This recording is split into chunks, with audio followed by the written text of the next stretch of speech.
Alhamdulillah wassalatu wassalamu ala Rasulillah wa ala alihi wa sahbihi wa man wala. Asyhadu an la ilaha illallah wahdahu la syarika lah jalla fi ulah wa asyhadu anna Muhammadan abduhu wa rasuluhu wa mustafah sallallahu alaihi wa ala alihi wa ashabihi wa man tabi'ahum bi ihsanin ila yaumi liqa'ih. Ya ayyuhalladzina amanu taqullaha haqqa tuqatih wa la tamutunna illa wa antum muslimun. Alhamdulillah, rasa syukur yang tak terhingga di subuh ini, di tempat yang mulia ini, di munasabah salat subuh yang luar biasa ini, kita diizinkan Allah masih menikmati kebersamaan ini. Mudah-mudahan Allah merestui pertemuan kita dan di akhirat mudah-mudahan mendapatkan pahala yang besar. Alhamdulillah, saya lihat bersyukur juga masjid ini sudah bertambah besar juga. Nah, sudah ada ruangan baru. Sah?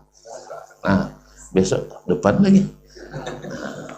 Tapi katanya ketika itu tidak boleh lama-lama. Menjelang bulan puasa ya. Tahun depan. Semoga Allah mudahkan. Amin. Insya Allah, kalau Allah yang memberi, tidak ada yang menghalangi. Tapi kalau mengandalkan kekuatan kita orang lemah. Maka bersandarlah kalau kepadanya dan memohonlah kepadanya. Kadang-kadang kita tidak tahu dari arah mana, pintu mana yang Allah buka. Maka berusaha dan berdoalah, selalu berniat baik.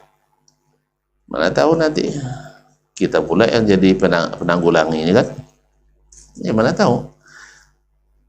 Kan rumusnya kan nggak tahu. Ma'asyil kiram dirahmati Allah.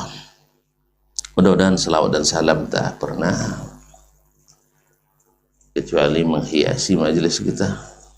Tentu kalau nak banyak selawat dan salam harus sering-sering mengaji sunnahnya. Harus sering menyebut hadis-hadisnya,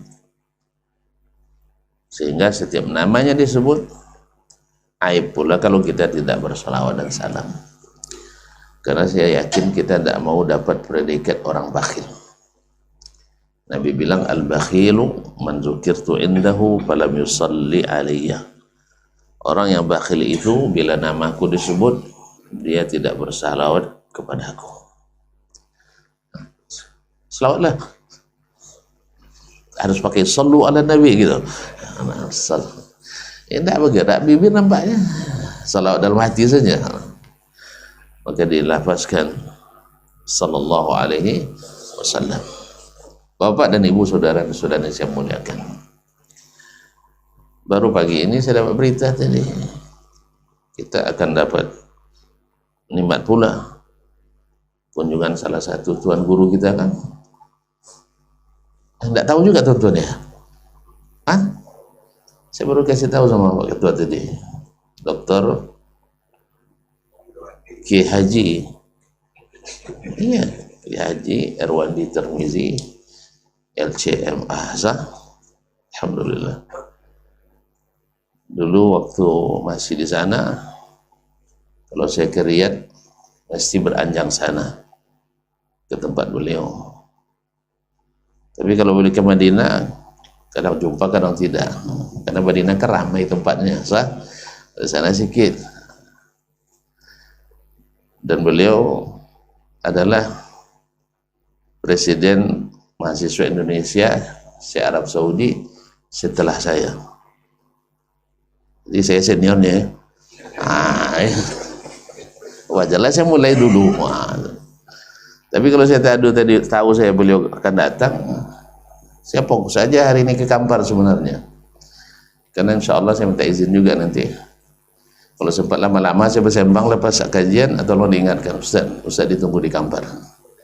Ya, ada cacar sebentar lagi. Cuma karena saya tidak tahu, dari kemarin dia bilang aman, tidak libur kita dulu, kata beliau tidak boleh libur katanya. Nanti terbiasa libur. Kan terbiasa libur tidak apa-apa kan? Ma'asyil kiram. Jadi nampaknya kebaikan diiringi dengan kebaikan lagi. Masya Allah, tabarakallah. Beruntung sekali Masjid Utsmannya. Awak tidak dapat saya. Hah? Sampai kapan beliau di sini lagi? Nggak tahu. Kita angkat ke sana. Nah, baiklah kaum muslimin dan muslimat dirahmati Allah. Saya masih juga, saya bilang masih muqaddimah. Dan saya selalu bilang, saya muqaddimahnya aja yang panjang, isi pendeknya. Ya, jadi pengantar terus. Setelah sampai, biarlah orang meneruskan, saya jadi pengantar. Nah, membaca kitab akidah. Kemarin sudah sama-sama kita ketahui dan tuan-tuan nampaknya tidak ada yang protes. Sepakat nampak semua ya, bahwasanya orang-orang jahiliyah jahil tersesat bukan karena kurang cerdas. Kayaknya otak mereka kayaknya lebih encer dari kita sih. Makanannya banyak mengandung omega 3. Makanan kita banyak mengandung mengandung formalin. Bukan. Mengandung apa namanya yang karbohidrat. Bayangkan makanannya rebus ubi, sambalnya keripik ubi, sayurnya pucuk ubi. Aja deh. Kalau kita pun makan daging, makan nasi pakai daging. Mereka makan daging pakai nasi. Tahu bedanya? Makan nasi pakai daging, nasinya secopa. Tahu secopa? Sebaskom, dagingnya sepotong. Ibarat ayam yang dimutilasi. Kalau mereka makan ayam full, kalau kita ayam mutilasi. Kalaupun mereka dipotong paling potong 4 deh ya. Kalau kita potong 4 kali 4. Jadi yang potong 4 kali 4. Ada istilah ayam potong 4 kan? Cuman yang sepotong dipotong lagi 4. Jadi mereka seekor ayam sendiri makan, sekali makan. Kalau kita makan ayam seekor sekeluarga sehari semalam. Salah saya? Itulah makanya orang tua kita dulu kreatif supaya kita makan tidak banyak dagingnya, dibanyakin bumbunya supaya enak kita makannya. Betul, makanya bumbu kita ramai. Makanya bicaranya banyak, isinya sikit. Bumbunya banyak, jadi intinya sikit. Jadi bukan kurang cerdas mereka, tapi tidak berilmu. Bukan kurang berpikir mereka. Mereka orang-orang yang berpikir, justru itulah yang membuat agama mereka berinovasi tiada henti. Berinovasi tiada henti. Jadi ada kreator-kreatornya. Karena ilmu tidak ada, sehingga yang menjadi landasan beragama adalah pikiran, perasaan, dan pengalaman. Paham tak? Pikiran, perasaan, dan pengalaman. Makanya di masyarakat yang ilmunya kurang, pasti yang paling dihargai adalah para pemikir. Para pemikir. Tapi kalau seandainya di negeri itu masyarakatnya berilmu, yang paling diangkat adalah para ulama. Nah, kita kira-kira hari ini sampai ke taraf mana kita? Yang mengagungkan kecerdasan kah atau yang mengagungkan ilmu? Kalau di Utsman mungkin selalu kita mengatakan mengelu-elukan orang-orang cerdas. Orang-orang cerdas menghafal ilmu tapi bukan untuk diamalkan, tapi untuk diperdebatkan. Oleh itu kaum muslimin dan muslimat dirahmati Allah SWT, karena kurangnya ilmu mereka atau sama sekali tidak berilmu di masa itu, sehingga mereka beragama, berkeyakinan, bermuamalah dan berakhlak dan beradab sesuai dengan pemikiran, perasaan dan pengalaman, atau lebih disebut dengan tradisi turun-temurun. Dan sudah kita lihat sendiri akibatnya fatal sekali, yaitu negeri tauhid. Negeri tauhid, mana negeri tauhid? Pusat tauhid di mana? Makkah. Menjadi pusat lawan tauhid, pusat syirik. Orang Arab menjadikan Ka'bah sebagai sarang berhala. Berapa ekor berhala dalam Ka'bah? 360, sebanyak hari setahun. Masya Allah, na'udzubillah. Siapa yang benarkan itu? Allah suka? Enggak. Kok dibiarin? Allah suka? Enggak. Tetapi mereka melakukannya. Makanya Allah Subhanahu wa ta'ala ada iradah kauniyah, ada iradah syariah. Secara syariat agama Allah tak ridha itu. Tapi kalau secara iradah kauniyah, maka Allah biarkan sebagai bentuk ujian atau sebagai bentuk istidraj. Nah, Allah tidak suka maksiat, tapi ada maksiat, iya, supaya nanti orang-orang yang taat tidak menghujat Allah SWT. Si anu maksiat, si anu maksiat, kami taat, kok sama masuk surga semua?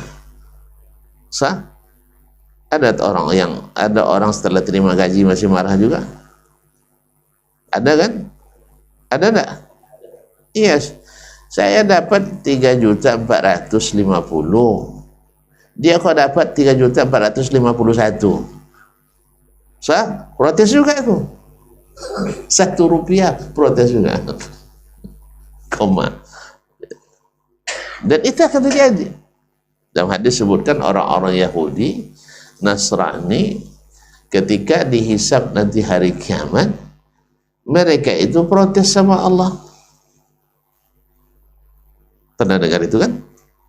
Pernah dengar? Oh belum. Besok jalan tengok ya. Oh, mau tahu juga. Jadi mereka protes. Dalam hadis sebutkan, inna mathalakum ma'al umamil ladzina sabaqukum kamathali rajulin ista'jara ujara. Perumpamaan kalian dengan umat-umat sebelum kalian seperti seseorang mengupah beberapa orang. Kenapa? Mengupah beberapa orang pekerja. Fa'amilatil yahud minal ghadwati ila adh-dhahira.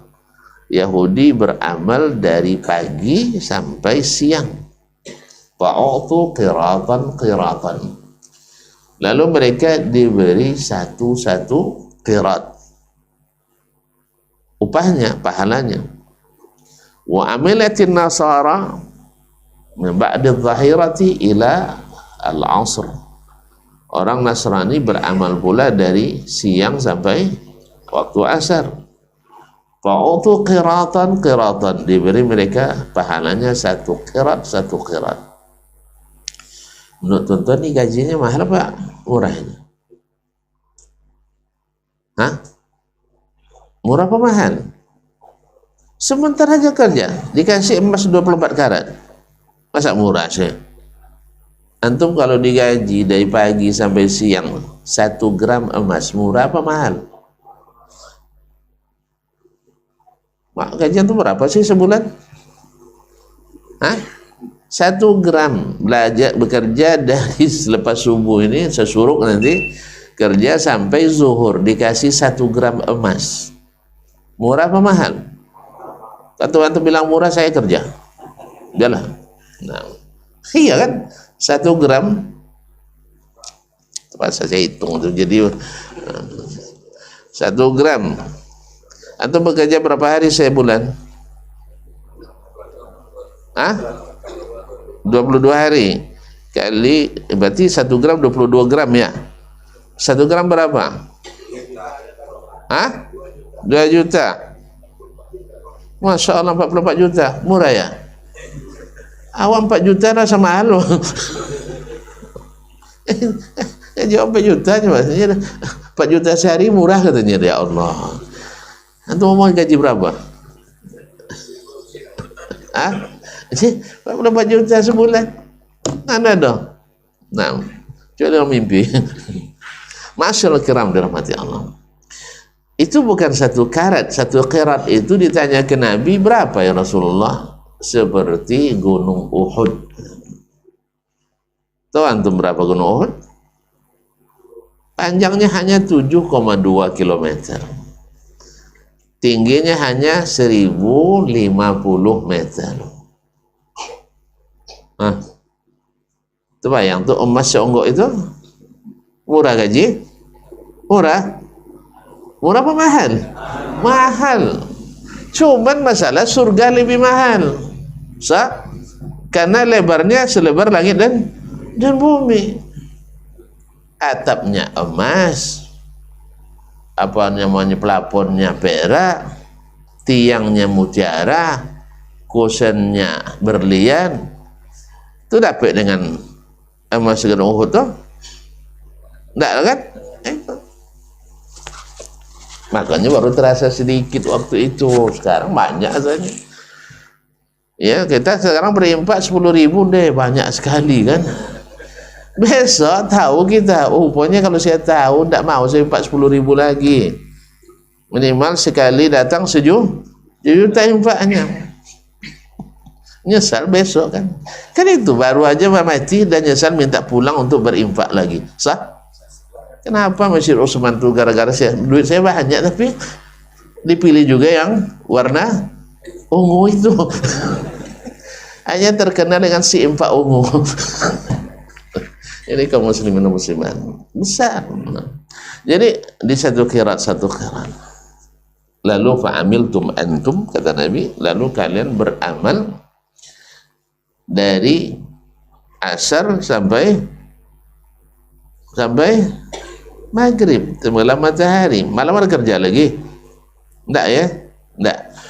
Coba lihat, antum kerjanya di waktu tidak efektif. Kan sudah jam lembur itu ya. Di waktu, buat ujung penghujung waktu. Tapi Masya Allah gaji lebih besar. Ini patut dicontoh ini. Ya, lembur harus lebih besar dari gaji asli. Kalau kita terbalik, lembur lebih sedikit dari.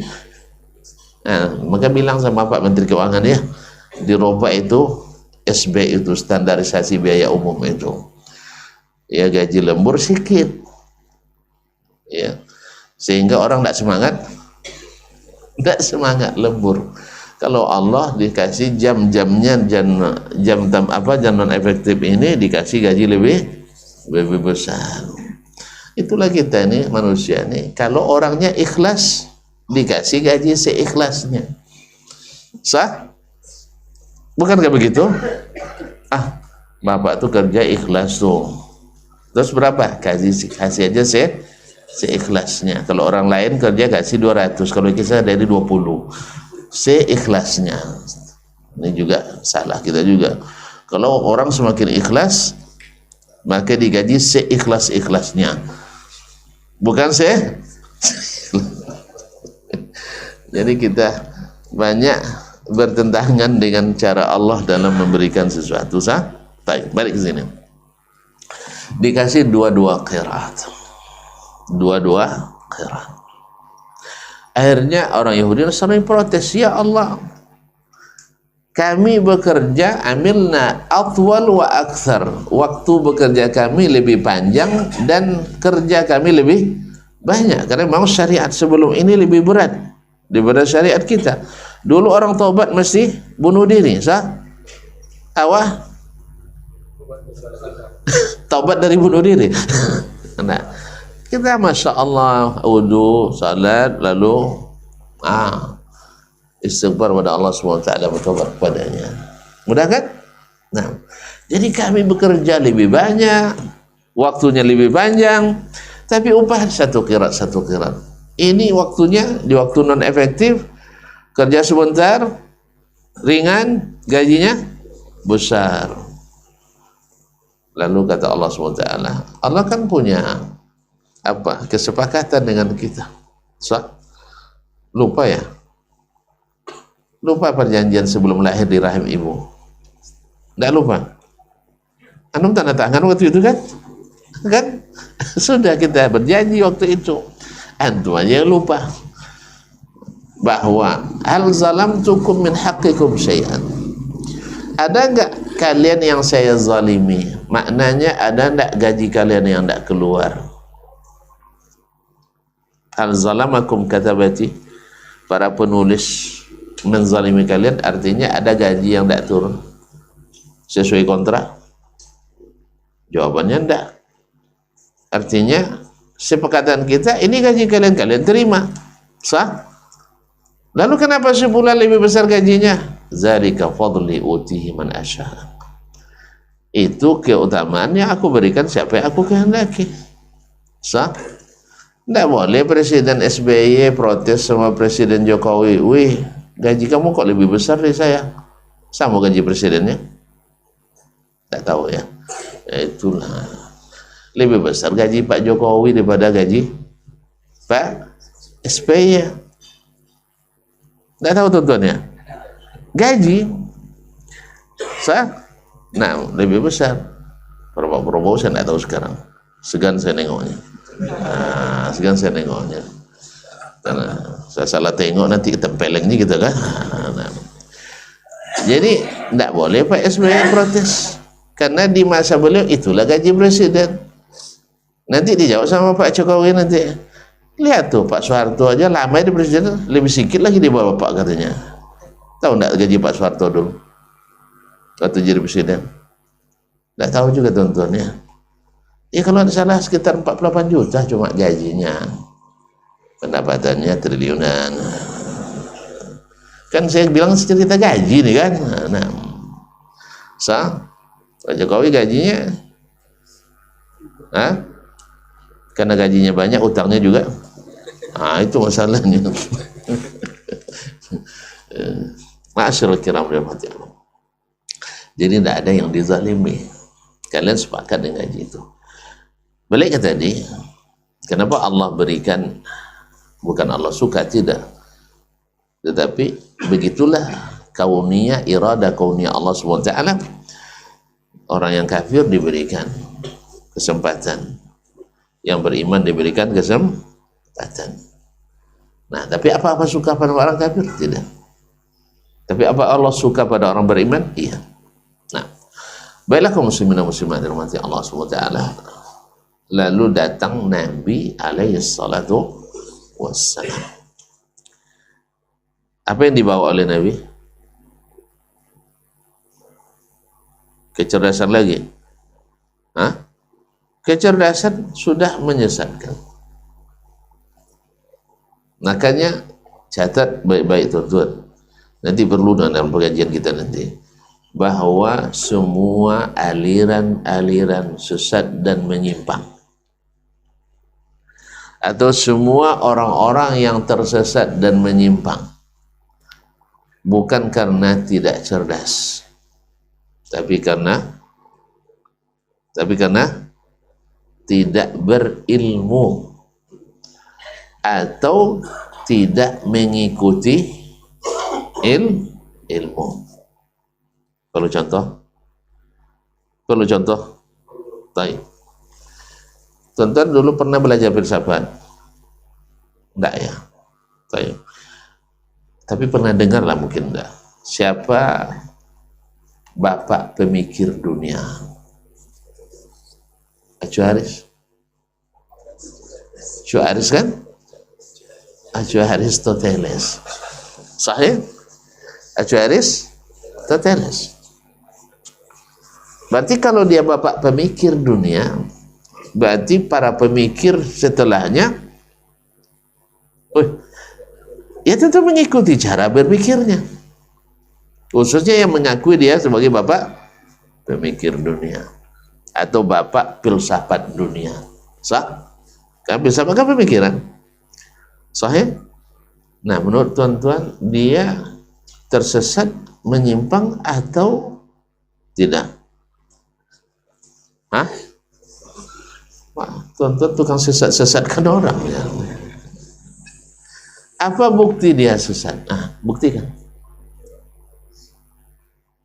Apa bukti dia tersesat? Enggak, jangan tuan-tuan tidak tahu tuan-tuan tersesat ya. Tidak ada orang tahu dia sesat. Sah? Tidak ada orang yang tahu dia tersesat. Sebab kalau dia sadar dia sesat, kalau sadar dia tersesat, dia tak akan tersesat. Dia akan kembali mencari jalan yang benar. Kan begitu? Nah, sadar orang bahwa dia sesat. Ada orang sengaja aku sesat? Nggak ada. Jadi tidak ada yang sadar bahwa dia tersesat. Makanya orang-orang musyrikin Makkah hari itu ngaku mereka sesat. Tidak, siapa yang tersesat katanya? Rasulullah SAW dan para pengikutnya. Kalau tuan-tuan sekarang dianggap aliran sesat oleh sebagian yang tersesat, ya oleh sebagian yang tersesat, wajar.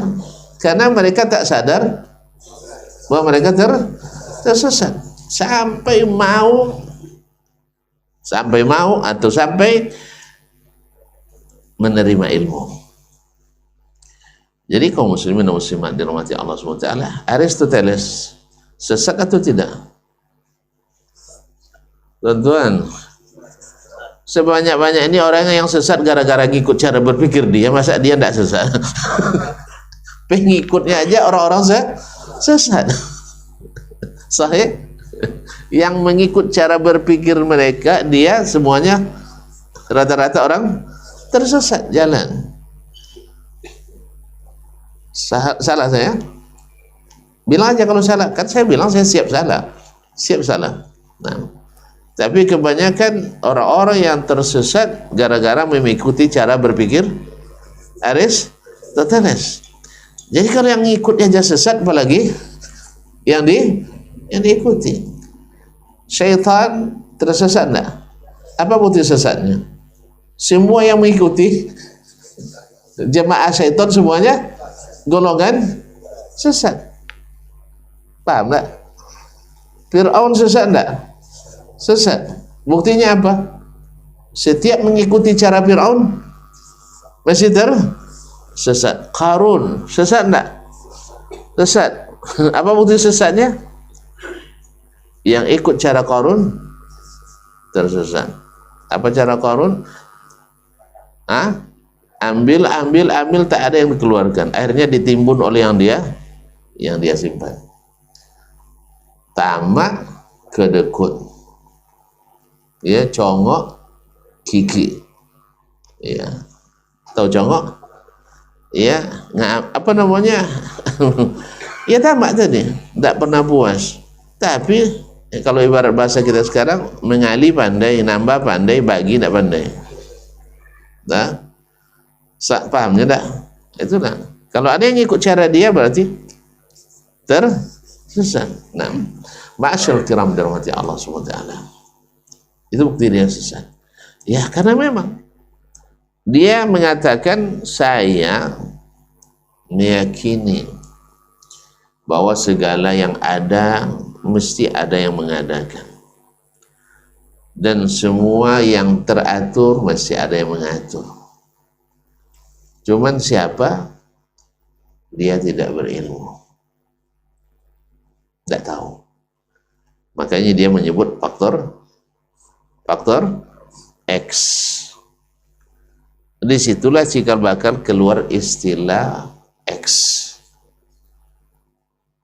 Kalau ada sesuatu yang tidak diketahui, disebut dengan faktor X. Rumus persamaan dalam ilmu fisika dulu disebut hasilnya X, belum terpecahkan. Tapi alhamdulillah baru beberapa tahun yang lalu, setelah lebih dari 30 tahun, para peraih Nobel pun tak bisa memecahkan rumus itu. Alhamdulillah dipecahkan oleh salah seorang anak bangsa kita. Tahu betul kan? Nggak tahu ya? Subhanallah. Orangnya punya ciri-ciri radikal. Ya, karena waktu itu salah seorang petinggi negeri ini pernah jadi presiden juga, mengatakan ciri orang teroris radikalis itu satu, berjenggot, masih muda berjenggot. Alhamdulillah dia berjenggot. Yang kedua, celana cingkrang. Alhamdulillah beliau celananya cingkrang. Kemudian rajin bawa Quran kemana-mana. Alhamdulillah rajin baca Quran. Kemudian rajin sholat berjamaah 5 waktu. Masih muda. Ada naik semua itu ada. Lebih parah lagi, ia pernah tinggal di negeri Wahabinya. Dia jadi dosen di King Faisal University di Riyadh. Jadi lengkaplah sudah ciri teroris. Nah, ya kata orang kan semakin panjang jenggot semakin goblok katanya kan. Sah? Ada pasti pernyataan itu keluar pula dia temukan, pecahkan rumus itu. Biaya penelitian tidak banyak, ada kabar-kabarnya hanya sekitar 7,2 miliar. Kayaknya di sini nggak ada biaya itu ya. Kayaknya dia meneliti memang di luar negeri, di Jerman. Nah, ma'asyiral kiram dirahmati Allah SWT. Alhamdulillah ternyata yang berjenggot tidak goblok. Ternyata yang cingkrang tidak radikal.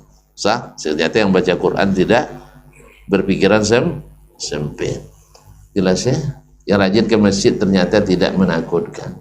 Buktinya ketika hasil penelitiannya diperebutkan oleh negara-negara adikuasa, minta mereka beli, tapi dia bilang ini saya wakafkan untuk kemanusiaan.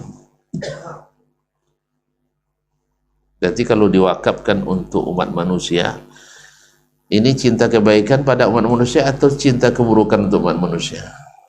Alhamdulillah. Jelas ya. Karena berjenggotnya karena ikut Nabi, bukan karena ikut Fidel Castro. Jelas. Rajin ke masjidnya karena ikut Nabi, bukan karena ikut Abu Lahab. Abu Lahab kan rajin masjid juga dulu, tapi menghalangi Nabi ceramah di masjid, menghalangi Nabi bikin masjid. Dah. Alasannya kenapa Nabi dilarang ceramah? Tahu enggak tuan-tuan alasannya? Beda kaji. Bukan karena salah kaji, beda kaji. Ya buktinya terbukti Nabi yang benar atau Abu Lahab yang benar? Nabi yang benar. Maka sekarang yang mengikut Nabi dalam berdakwah sampai hari ini tak ada MUI memfatwakan aliran sesat, karena memang tidak ada ciri sesat. Hanya orang sesat saja yang menuduhnya sesat. Hanya orang sesat saja yang menuduh sesat. Alhamdulillah MUI. Kemudian para ulama-ulama besar negeri ini, ternyata pemimpin-pemimpin negeri ini pun mengakui tidak ada ciri aliran sesat. Gimana nak sesat? Mereka dasarnya Al-Quran dan Sunnah. Mengikuti pemahaman siapa? Nabi dan para sahabatnya. Sekedar teori? Enggak, prakteknya. Seperti apa mereka buat, seperti itu mereka buat. Seberapa mereka tinggalkan, itu pula yang mereka tinggalkan. Sahabat sesat atau selamat? Selamat. Yang ikuti mereka seperti itu sesat atau selamat? Itu yang selamat. Hanya golongan sesat saja yang menganggap mereka sesat. Makanya MUI kan tidak sesat kan? Makanya MUI tidak menganggapnya sebagai aliran sesat. Jelas? Paham? Alhamdulillah. Jadi orang cerdas bisa sesat. Apa contohnya? Acuaris. Acuaris dan seluruh murid-murid terkenalnya, Plato, Socrates, dan Alexander yang Agung. Semuanya orang-orang bingung. Semuanya orang-orang bingung. Paham? Demikian juga orang-orang yang juga menggunakan kecerdasan dan pengalamannya, yaitu penentang-penentang dakwah Nabi di Makkah dulu. Mereka juga orang-orang cerdas, tetapi tidak berilmu. Nah, berarti kata kuncinya di mana? Di ilmu. Cuman sayang, apakah semua orang mudah menerima ilmu? Tapi ilmu itu kan mahal. Yang jahil pun dia mau dibilang tidak berilmu. Tapi kenapa mereka menolak ilmu?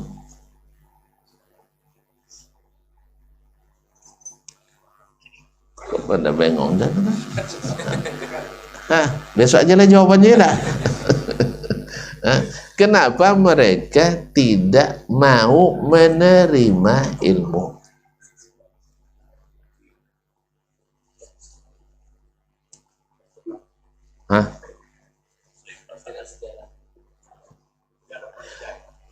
Satu, karena ketika ilmu tidak ada, maka definisi ilmu itu tidak seragam. Orang mendefinisikan ilmu itu seragam. Sekarang filsafat dianggap ilmu atau pemikiran? Ilmu. Maka namanya ilmu filsafat. Sihir dianggap ilmu atau tidak? Ilmu sihir. Pedukunan, ilmu apa bukan? Tidak, tapi sebut ilmu pedukunan. Ramal, ilmu apa bukan? Bukan, tapi dianggap ilmu. Sehingga mereka sebut orang pinter. Ustaz-ustaz yang menghafal Quran dan hadis sebut bonga. Dukun disebut orang pinter. Jadi terjadi paradigma yang bergeser,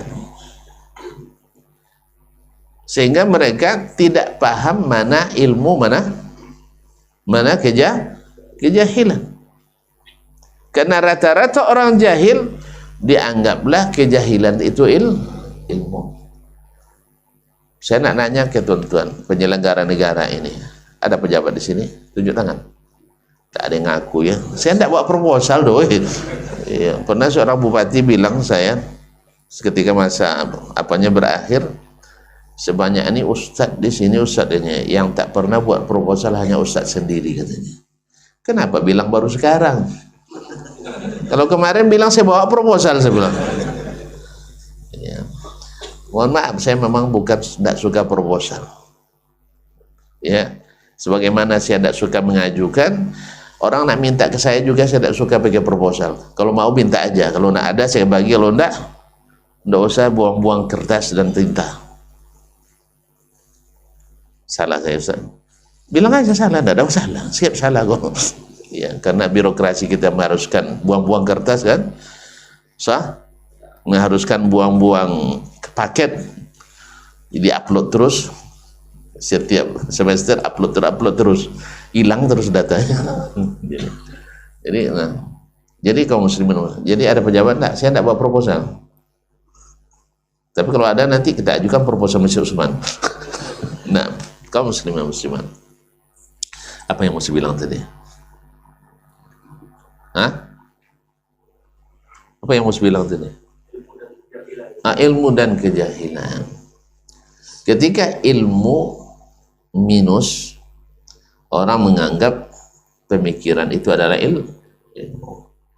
Jadi tergeser paradigma pendefinisian ilmu tadi.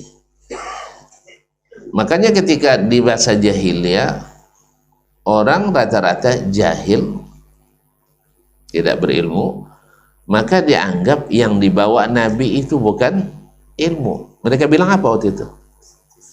Asatirul awwalin, dongeng-dongeng orang dahulu. Dianggap dongeng. Kemudian apa lagi? Dianggap Nabi majnun, Nabi gila, nak menentang masyarakat. Makanya jangan heran kalau ada sebagian dai hari ini benar secara ilmu ini salah, tapi Anda menyalahkan orang tuh salah. Terus gimana lagi? Yang salah tidak boleh disalahkan, yang disalahkan yang tidak salah.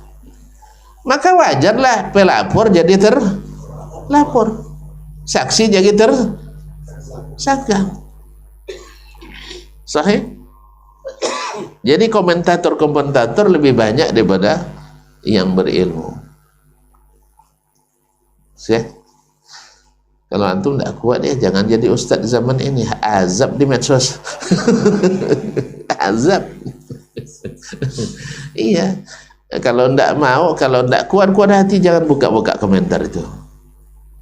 Jelas? Sebab kan yang namanya komentator kan tidak berani berhadapan, sah? Orang tak berani berhadapan bebas ngomong. Kan tidak juga dia mau belajar, tidak mau mendengar. Jadi wajarlah seperti itu komentarnya.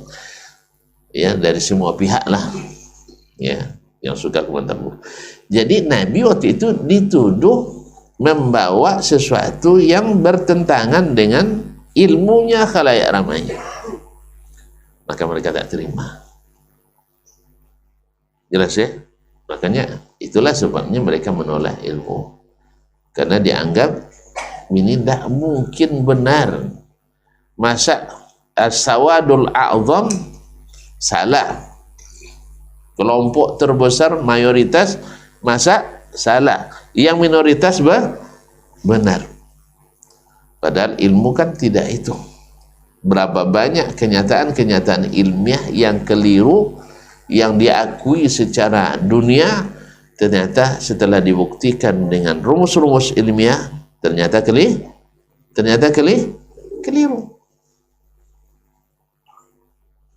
Setelah dibuktikan baru paham ternyata keyakinan selama ini salah. Hukum ilmiah sekarang yang dulu diakui ternyata bukan hukum ilmiah. Banyak hal-hal yang tidak benar secara, walaupun dulu diakui sebagai hukum ilmiah. Jadi mereka tidak mau menerima ilmu itu, sebab dianggap bukan ilmu. Bukan karena bukan ilmu, tapi karena yang menerima bukan orang berilmu. Makanya an-nasu aduwwu ma jahilu. Dalam bahasa Arab, tamsil orang Arab, manusia itu cenderung memusuhi apa yang tidak dia ilmui, apa yang tidak dia ketahui. Dah, kayaknya sampai di situ dah dulu. Jadi kata kuncinya ilmu. Ini kalau dijabarkan lagi panjang lagi. Ya. Tapi kalau tuan-tuan tidak sabar dengan mukadimah saya bawa kitab nanti. Mana tahu kan pakai kitab aja, namanya baca kitab akidah tapi masih belen-belen kesana kemari juga.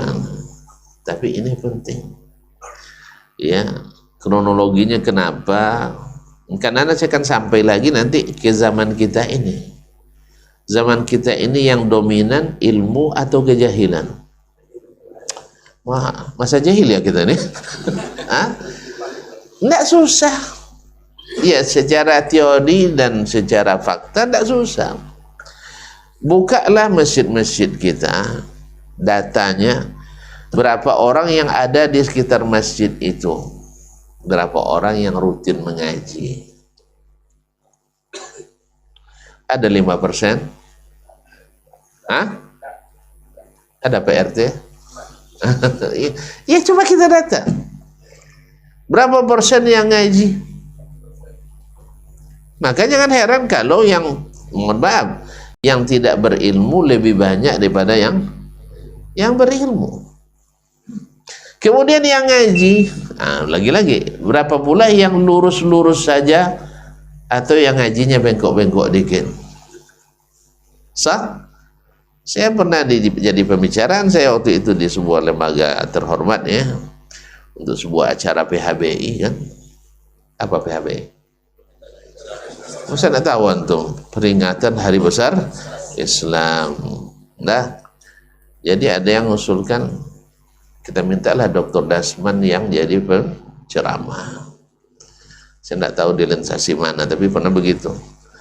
Ada salah seorang ulamanya bilang, oh tidak bisa tuh, sebab kajinya lurus-lurus saja. Oh, nah diakuinya ternyata kaji Dasman lurus-lurus saja. Jadi kalau lurus-lurus tidak asik. Jadi harus kajinya belok, bengkok-bengkok. Ya apa boleh buat. Alhamdulillah, untung tidak diterima usulan itu. Kalau sempat kan diterima salah, tak diterima masalah. Ya, abdi negara kan, kita kan abdi negara. Kalau pimpinan suruh, weh, tentu sami'na atau anak. Ketika kita terima perintah itu, Jamaah Osman laporkan di medsos, Ustadz Dasman ikut maulid Nabi. Padahal dia tidak tahu serba-serbi masalah. Paham tak? Paham tak? Jadi memang dakwah itu tidak sama medannya. Medannya tidak sama.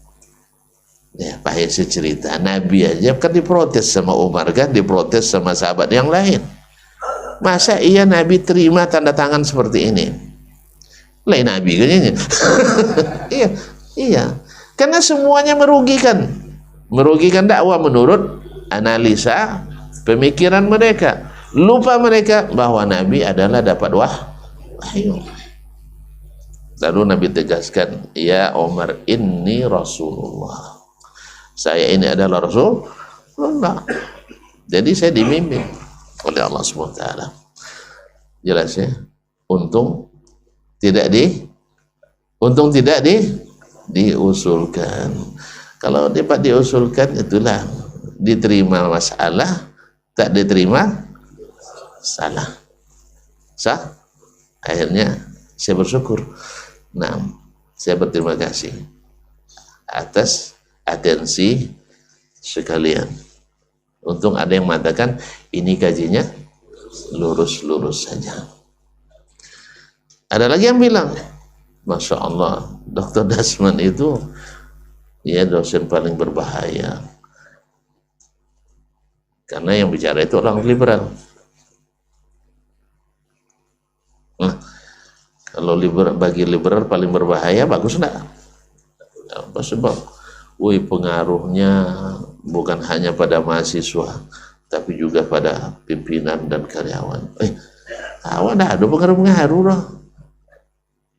Pangkat rendah. Pangkat rendah cuma. Di mana pula bisa mempengaruhi? Biasanya pengaruh itu kayak jabatan tinggi kan. Kemudian ketemu pimpinan jarang juga nya. Kecuali kalau diundang. Nah, awak tak pula terlalu vokal kan? Sahih? Cuma saya berusaha untuk berjalan lurus-lurus saja. Itu aja, berusaha untuk ngaji lurus-lurus saja. Usaha saya. Nah, salah satu bentuk usaha saya untuk lurus terus, siap salah.